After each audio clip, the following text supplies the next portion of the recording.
જય દ્વારકાધીશ. જય દ્વારકાધીશ. અમૃત પુષ્પ કેન્દ્ર ચલાલા. અમૃત પુષ્પના સેવનથી અન્નનળીના કેન્સરની અંદર ખૂબ સારું રિઝલ્ટ આવ્યું છે. ભાઈ આવ્યા છે, એમની સાથે વાતચીત કરીએ. ભાઈ, કયું ગામ? ગામ અમારું તરેડી છે. હે, તરેડી ગામ. ક્યાં આવ્યું ભાઈ? મવા તાલુકો. બરાબર. હવે આપનું આખું નામ જણાવો પહેલા તો. ઓદાભાઈ જીણાભાઈ મકવાણા. હવે ગામ તરેડી. તરેડી. હવે તમે અમૃત પુષ્પ કોના માટે લઈ ગયા હતા અને શું તકલીફ માટે લઈ ગયા હતા? મારા પપ્પા માટે લઈ ગયા હતા. હવે તમારા પપ્પાને શું તકલીફ? મારા પપ્પાને અન્નનળીનું કેન્સર હતું. બરાબર. અન્નનળીનું કેન્સર એને ડિટેક્ટ ક્યારે થયું હતું? 2019 જેટલું છે. પછી ત્યાર પછી શું થયું? ત્યાર પછી પાછું આ 2004 ત્યારે શું થયું હતું? 2019 ની અંદર તમે શું શું કરાયું અને શું શું ફાયદા થયા? આ થીમોથેરાપી ને એવું બધું લીધું હતું. પછી ત્યાર પછી ડોઝ ને એવું પછી હાલે એવું? પછી એને એન્ડ્રોસ્કોપી ને એવું કર્યું એટલે હાલ્યું હતું અત્યારે લગભગ. પછી હવે ત્યાર પછી રિપીટ થયું છે? હા, પછી પાછું અત્યારે આ 2024 માં રિપીટ થયું. હા. એ કેટલા ટાઈમ પહેલા તમે બતાવ્યું? એ બતાવ્યું હતું એને 3 મહિના થયા. 3 મહિના પહેલા. એટલે શું એમાં ટ્રીટમેન્ટ કરી તમે?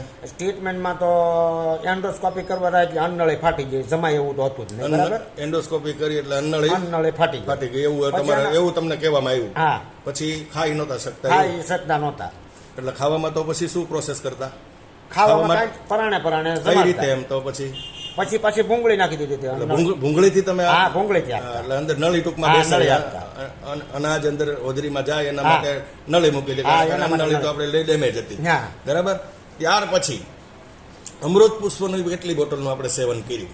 હા, 2 બોટલનું. હવે પેલી તકલીફો હતી અને અમૃત પુષ્પનું સેવન કર્યા પછી શું શું ફાયદા થયા? પછી અમૃત પુષ્પને અમે શરૂ કર્યું એટલે એને કેટલો ટાઈમ થયો અત્યારે તમારે? અત્યારે હાલમાં 1.5 મહિનો થઈ ગયો છે. એમાં 15 દિવસથી નથી લીધું. પાછું ખૂટી ગયેલી છે દવા.